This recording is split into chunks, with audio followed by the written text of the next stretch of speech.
Welcome to the Ducks Unlimited podcast, the only podcast about all things waterfowl. From hunting insights to science-based discussions about ducks, geese, and issues affecting waterfowl and wetlands conservation in North America. We bring the resource to you. The DU Podcast with your host, Chris Jennings.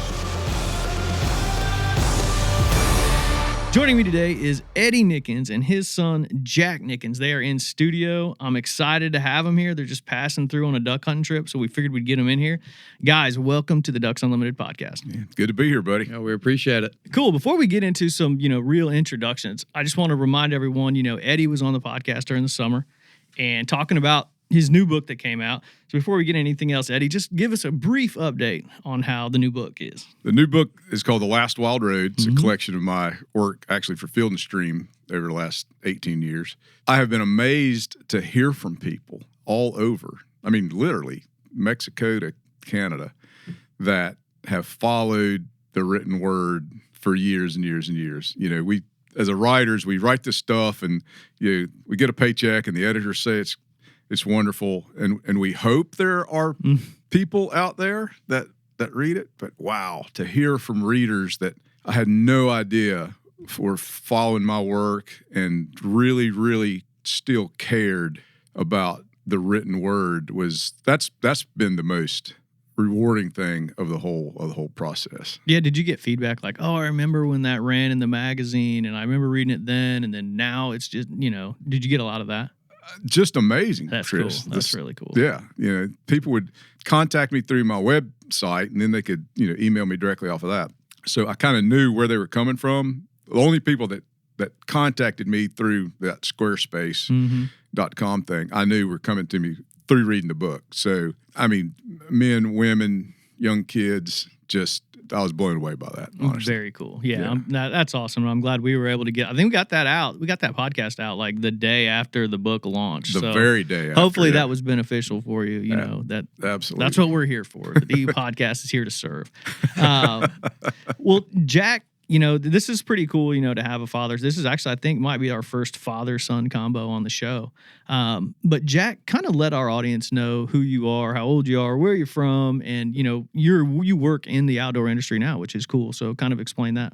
Yeah, I'm from Raleigh, born and raised. I grew up, duck hunting the beaver swamps of the Piedmont and chasing fish along the coast, and went to UNC Chapel Hill. And during my summers of college, I would bug out to Northwest Montana and spend the summer in the woods, taking people fishing for cutthroat trout and bull trout. After I graduated, headed down to Homosassa, Florida, and worked for a tarpon outfitter for a month, and kind of fell in love with the salt right before I moved to a landlocked state. Moved to Denver, and now working for Backbone Media, which is outdoor active lifestyle marketing agency, and been super fortunate to be put on some great accounts with some great people. Cool. That's exciting.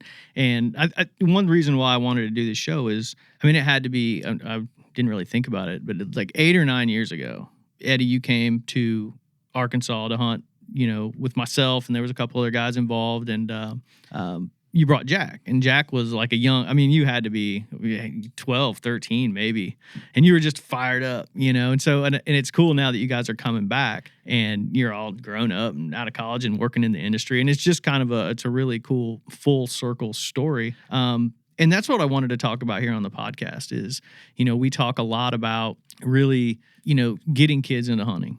And sometimes it's tough for parents to get kids into hunting. But Eddie, I kind of want you to talk about, as Jack was growing up, like what were some of the key things that you did with him to really introduce him not only to hunting, but really just the outdoors in general?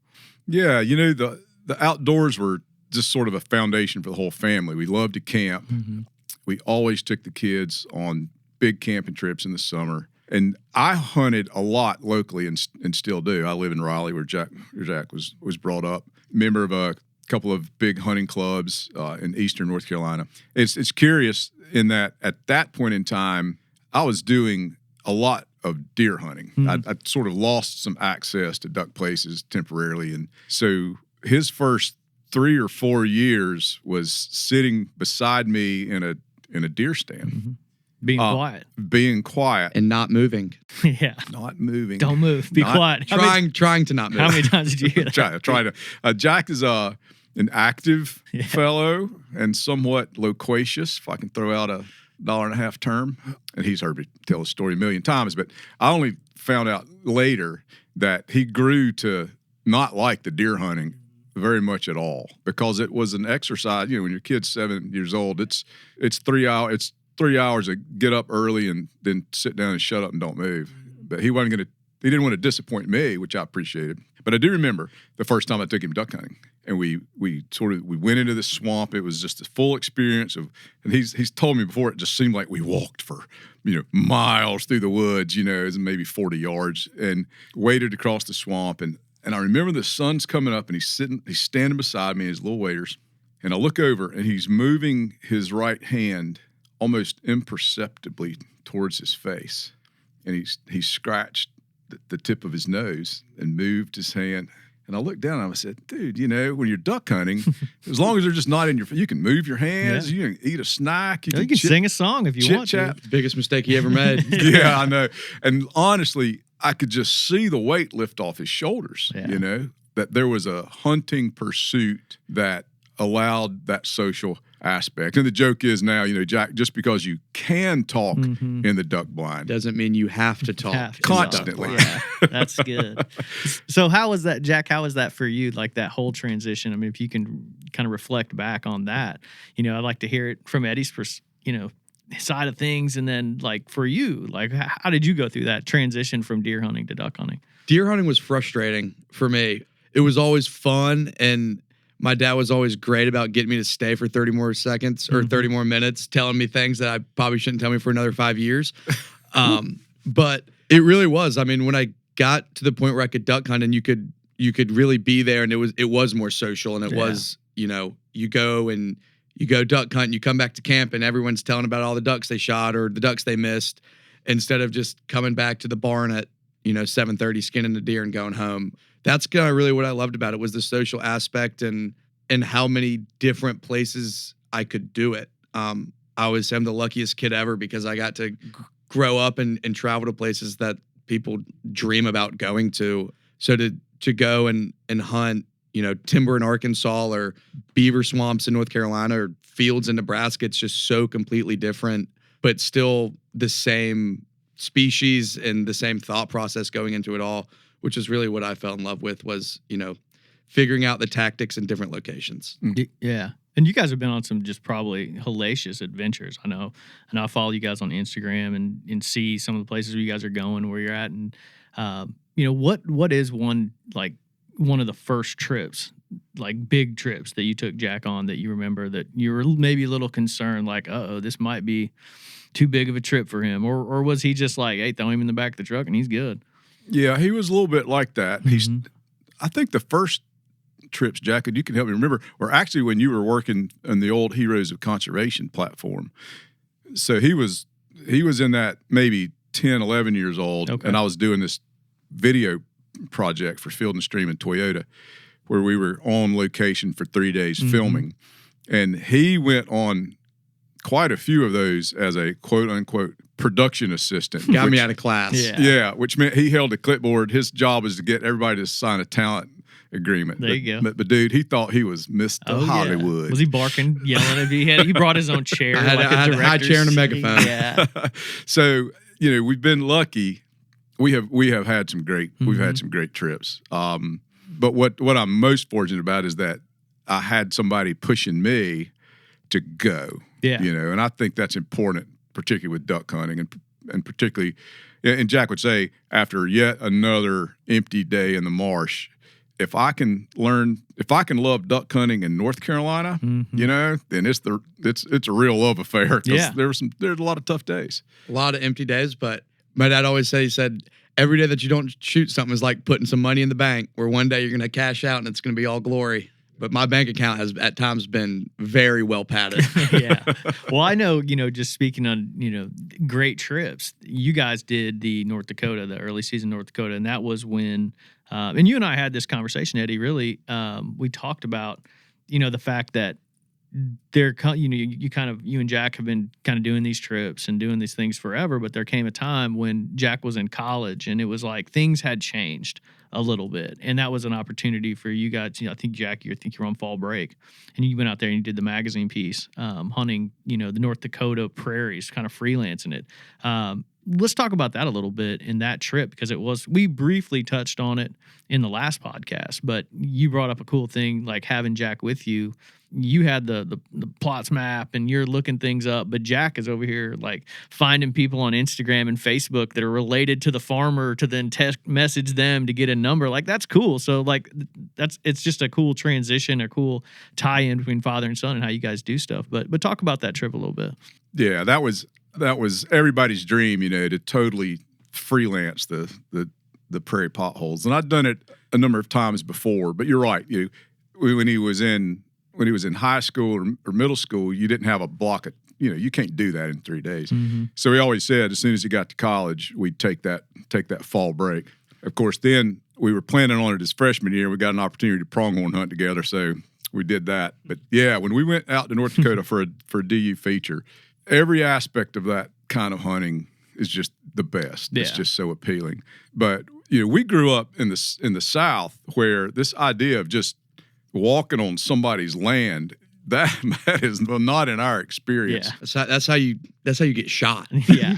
That's complete polar opposites as far as, private property. And, I could see some hesitation for people who grew up in the South hunting to then going up to North Dakota. And, some of that property, you don't even have to knock on the door. But we just didn't. I mean, I don't know, Jack, did we ever hunt a piece of property that we didn't find the landowner? No, we'd always try and find the landowner and shake their hand and ask for permission before he went on their property. Yeah, which was, frankly, a lot of fun for us. Yeah. But I do remember your point about, this having a 21-year-old at the time with all of their understanding of social media and whatnot. I mean, we would find he was over there on Facebook and Instagram. I remember one time we were watching this one tee field, and the ducks were just bombed. We're like, who is this guy? Who is this guy? We couldn't find him on the landscape, and he was looking at Instagram, Facebook, and at one point he said, "Dad," I said, "pretty sure I've got the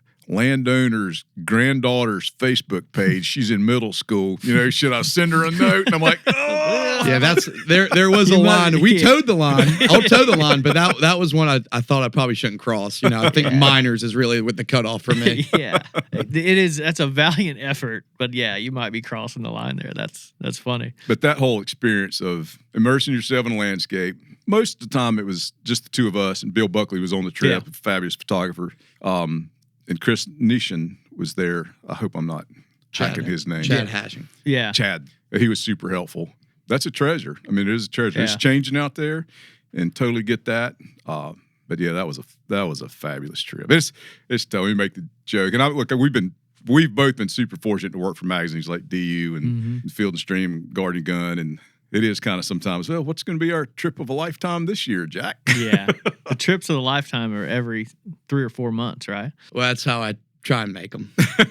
His inbox is usually half emails from me and half emails from you. You trying to get him to do stuff and me trying to get him to do stuff too. Yeah, that's awesome. No, and the cool thing about that is you guys have been on some fantastic fishing trips. So I wanted to touch on that. Like, didn't you guys went to like Puerto Rico on a fly fishing trip? Like, what's one of the best fishing trips in general that you guys have been on? That Puerto Rico trip that you mentioned was pretty incredible. And there was the parallels of we went to Puerto Rico and we were trying to be the first people to catch a big eye sleeper on a fly rod. Big mouth sleeper. And it was one of those things where we kind of went. And when I went to North Dakota, I'd read about it, I'd heard about it, I'd seen pictures, but I didn't really know what to expect. Mm-hmm. And that was kind of the same thing in Puerto Rico. We just had to kind of go down there and figure it out. Yeah. And those kinds of trips, they're always my favorite kind of trips to do with my dad, because it has been cool to hunt and fish with him from the time I could remember, to the point where it went from what are we doing to where he looks at me and goes, well, what do you think? Yeah. Or what fly do you think we should use? Or what do you think about this decoy spread? So that's been cool to go from him being a guide to us working as a team. And that really showed both in North Dakota and in Puerto Rico. And that was my favorite part of both of those trips. Yeah, that figured out. Those are, I guess, a little bit of how I made my name. Was finding a story idea where you don't really know if this is going to work. Yeah. And throw yourself into it. And, even when it doesn't work, it can be a fabulous story. Some of the best stories I've written are when it didn't work. Yeah. It's all about the adventure at that point. It is, So that Puerto Rico piece, it was sort of this 5-day fly fish across the state, there's across the territory, and we were fishing for the sleepers in a fish called the mountain mullet, which is exactly what it sounds like, a mullet that spawns in anyway. And we were one of the very, very few, A, who were stupid enough to try to catch it on a fly rod, but B, that were actually successful. And you caught the first one. I mean, that was when, to his point, the teamwork aspect of it is very rewarding. Yeah. And I'm sure there's other parent-child relationships. People are nodding their heads as they hear this. When you cross over to that, it is special. Yeah. You get to become partners in adventure and not just a son looking to his dad to see what we do next. He does look to his dad to bankroll all these trips. So I'm looking for when we cross over that line. Now we're gonna scroll. But I could also see that one point where he takes the decoy bag, and you don't have to carry the decoy bag. That's got to be. I'm fine if we go back to the other way on the decoy bag. Yeah. And I like, I mean, there were some times on that North Dakota trip where we had epic long, sled slogs. Yeah. And I don't want to give it up. I don't want to be that guy. Yeah. But I'll be that guy occasionally. Well, Jack, I think I don't know if he's going to actually take the decoy bag. I think you're going to have to. He might take the decoy bag, but he'll leave the decoys to me. There you go. Yeah, you kind of the look on his face, kind of like, yeah, maybe not. Yeah, no, that was great. And it's interesting that I'm kind of right in the middle of that. And we talk about this several times on the podcast with several of my guests. I have 2 young girls who are 6 and 8. And so we're just in that beginning process of the outdoors and teaching where, you've already gone through the process successfully. And Jack, you've gone through the lower end of the process. The next step for you is putting someone. Yeah, years. There you go. But it's cool because I'm right. Because I'm right in the middle of it. But I just want to hear from both of you as, like, what would you tell someone who's like, hey, I want to want to take my kid out duck hunting. Like, where do I start? You start catching crawdads. Yeah. And that's important in my experience. Before I could have a successful day with Jack or Marky, his sister, hunting, we had to have a lot of successful days just mucking around outdoors. We used to do these creek hikes. Remember those? Where it's just summer day, we're going to get in a creek and we're just going to walk up it. And we're going to catch frogs and poke sticks at snakes and just have it be fun. That's the main part, because to me, if you take everything about duck hunting and put it separate, it sucks. It's cold, it's wet, and it's early. Yeah. But you have to know that it's gonna be fun at the end. Yeah. And when you put it all together, and that's what those creek hikes and growing up and laying on the sidewalk instead of watching TV and looking at the stars and seeing the bats, and that's kind of what made it fun, because I knew that it was fun and I wasn't focused on being cold or being wet or being tired. Yeah, it's like the basics of the outdoors, and it's not necessarily. I've had this conversation. I mean, everyone from like Field Hudnall to several other guests where he's introducing his kids to the things, and he's not really pushing them towards necessarily waterfowl hunting as much as, hey, let's go down and mess around in the mud of the Ohio River, and and it's I just enjoy hearing everyone's perception. Now, I've said this before, I ruined my kids for the outdoors. Absolutely ruined them, because I would bring them up to the DU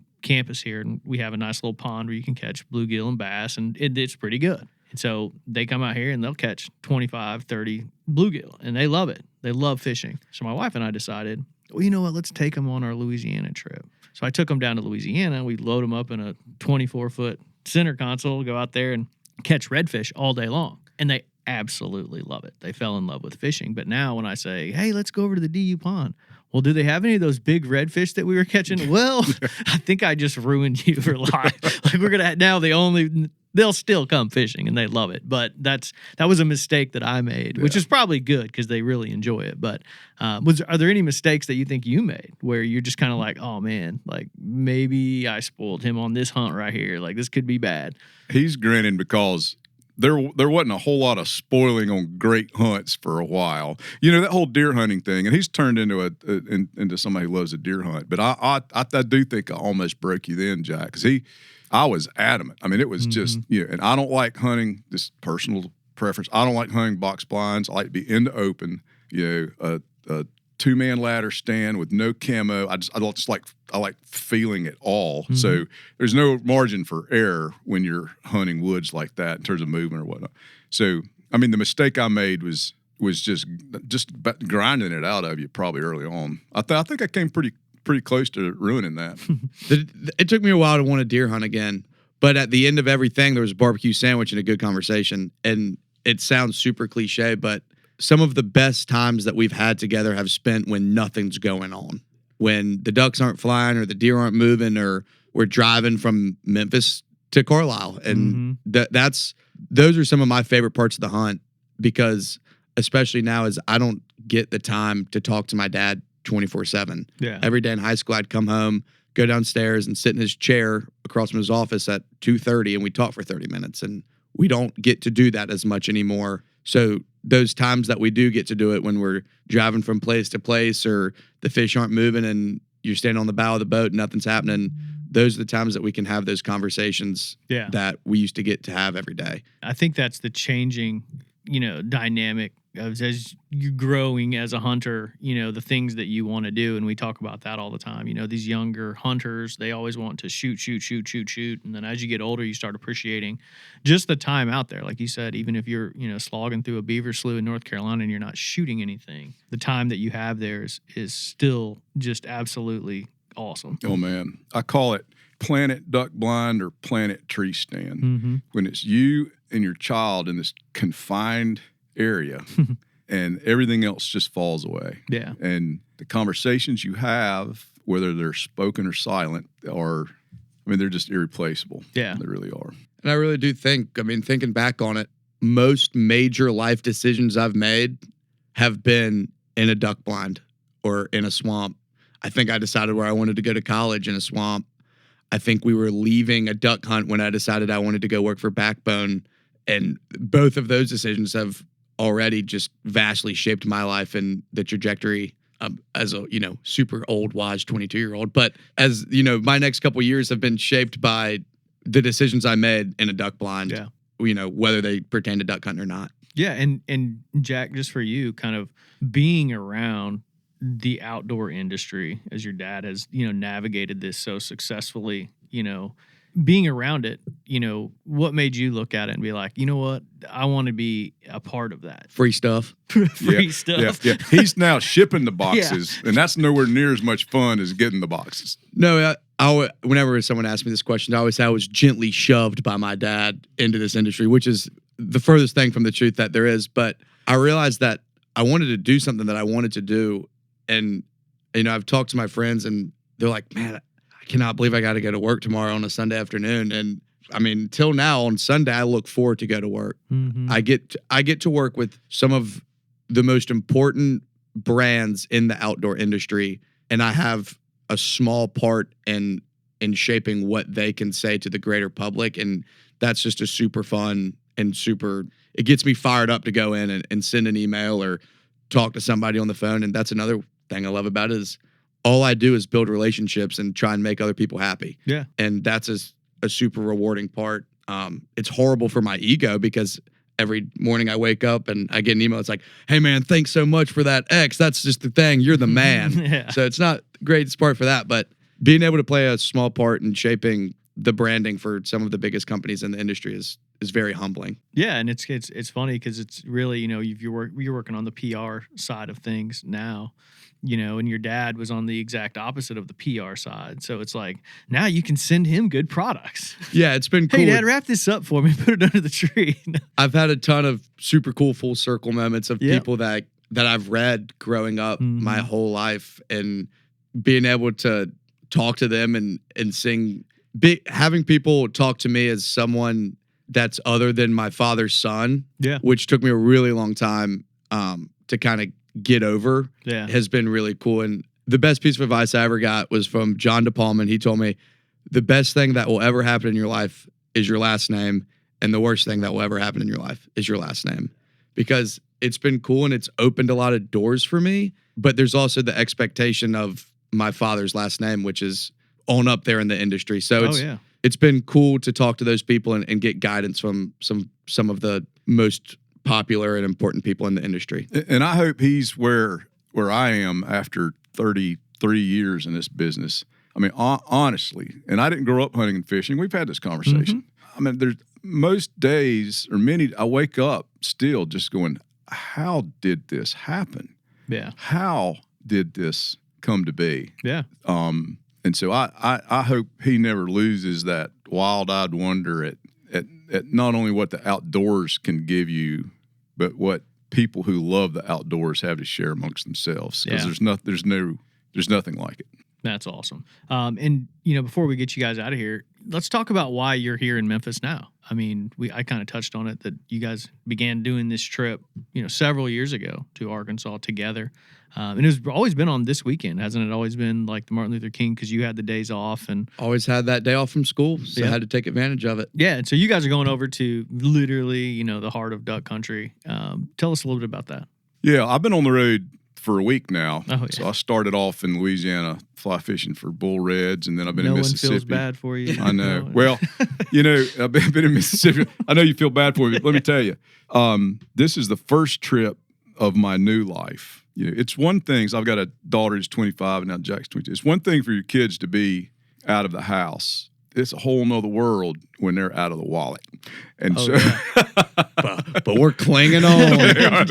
Jack's trying to get back in. So I have had a great week of just enjoyment with people that I really, really love. But now we're headed over to the Snake Island Club, which is a small family club, that you're very familiar with, Chris. And I did a story on Fred Silverstein years ago, and we've just become good friends. And we're very fortunate to, I've seen him grow from being that wild-eyed kid at Snake Island to, there's no special treatment at Snake Island now. We're part of the gang, and that's very cool to just walk into it, and it's just Eddie and Jack, you know, and put your stuff over there and go grab this and do that, because that's what we're all doing. It's a real fun gig. Good, and it sounds like the weather's going to cooperate. Looks like you're going to get a little cold weather, a little snow. It should be really good. The last thing I wanted to talk to you about, I'm sure all of our listeners are aware because they get the DU magazine, but you have a new column in the magazine. Can you kind of talk about that? Yeah. It's called Cupped Wings, and it's sort of a narrative piece. Every issue of a moment in duck hunting or goose hunting that was just super meaningful to me.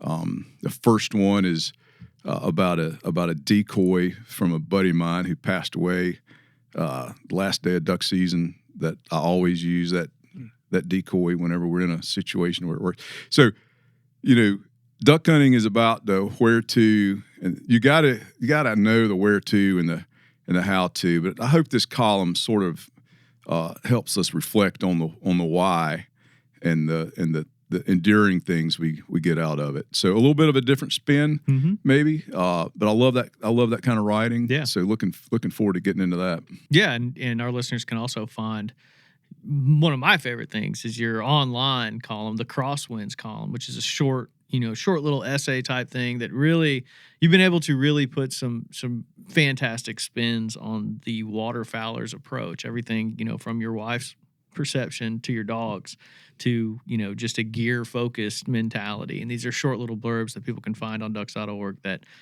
it runs the full gamut of the waterfowler's mentality. Yeah. You have a great way of really explaining that. But I'm so excited to have you guys here in the studio. This has been great. Hope you guys shoot them up, not all of them, because I'm not going to be over there this weekend. So save some for next weekend. Eddie, Jack, this has been fantastic. Thanks a lot. Good to be here, man. We appreciate it. I'd like to thank my guests, Eddie Nickens, the contributing editor of Ducks Unlimited magazine, and his son, Jack Nickens, for joining us here in studio today. I'd like to thank our producer, Chris Isaac, for putting the show together and getting it out to you. And I'd like to thank you, the listener, for joining us on the DU podcast and supporting wetlands conservation. Thank you for listening to this episode of the DU Podcast. Be sure to rate, review, and subscribe to the show.